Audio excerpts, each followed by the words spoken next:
As some of you longtime subscribers know, here on My Next Appliance, I started covering technology about 6 months ago with a series that explained why it might be a bad time to buy some Apple products in the spring, if at all possible. That is YouTube blasphemy. Why were you telling people not to buy Apple stuff? Two main reasons. Updated processors and better screens. For processors, Intel had just released brand new 3rd generation Ivy Bridge chips at the end of April, and while only the iPhone and iPad already had Retina screens at the time, it seemed inevitable to me that there would be a resolution bump in MacBooks next. Well, what happened? Is now a good time to buy a MacBook? At the Worldwide Developers Conference keynote in mid-June, Apple introduced the 15-inch MacBook Pro Retina, new standard Ivy Bridge MacBook Pros, and new Ivy Bridge MacBook Airs. But unfortunately, we got a weak Mac Pro update and no word on Mac Minis or iMacs. Apple was definitely focused on getting the latest Intel chip in MacBooks for the back-to-school shopping season. 80% of all Apple computers sold over this summer were actually notebooks.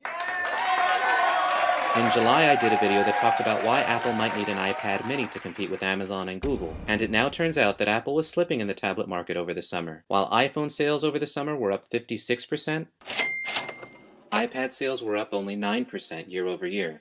Now, I admit I was wrong on some parts of my predictions, but I'm glad that I helped some people think twice before rushing out to buy a new device in the spring. So when is the best time to buy an Apple device? Well, the time has finally come. If you try to buy the most up-to-date technology, now is definitely the best time to buy almost any Apple iPod, computer, phone, or tablet. In September, we saw Apple unveil the iPhone 5, the 5th generation iPod Touch, and the 7th generation iPod Nano. And in October, Apple brought the A6X processor to the Retina iPad, doubling performance, updated the Mac Mini with Ivy Bridge, retrofitted the 13-inch Ivy Bridge MacBook Pro with a Retina display, and introduced a completely redesigned iMac lineup. But that's not all. Apple threw down with the iPad mini as the premium smaller tablet. Whoa! Use the links in the description to watch the up-to-date Fresh Apple playlist, or just search for Fresh Apple on YouTube. But if you're really interested, the best experience comes from clicking these pop-ups from a computer. Please support the channel by subscribing with email notifications and follow on Twitter for tech updates throughout the year. Oh, and by the way, if you're a subscriber waiting for the 3rd episode of Gaming Wars, don't worry. Episode 3 is in the works, as soon as I get caught up with all the latest tech from Google, Samsung, and of course Apple. In 2013, Apple is aiming to make thinner, lighter, and relatively more powerful devices with the best displays and graphics performance. In the mobile market, with the traditional iPod business shrinking, Apple is focused on the iPhone, iPad, and iPod Touch, which is really mostly an iPhone without cellular radios. The iPhone 5 is the thinnest and lightest flagship LTE phone released in 2013, running on the surprisingly powerful A6 chip. And in Chip Wars Episode 9, I go over why the A6 processor is the best in graphics and browser performance. The latest iPad with Retina display and the A6X chip gets a 100% performance boost over the 3rd gen iPad A5X. For computers, setting aside the small refresh in the Mac Pro and Mac Mini, Apple has engineered some of the thinnest and lightest high-performance computers. The Retina MacBook Pro bridges the gap between the ultra-portable MacBook Airs and the more powerful MacBook Pros. And now the iMacs will be setting a new thin and light standard for all-in-one computing. This video is really an intro to a series that will eventually cover all the latest Apple devices in better detail. If you want some better perspective, check out Tablet Wars or Phone Wars to find out what other tech companies are bringing to the table. Wait a minute.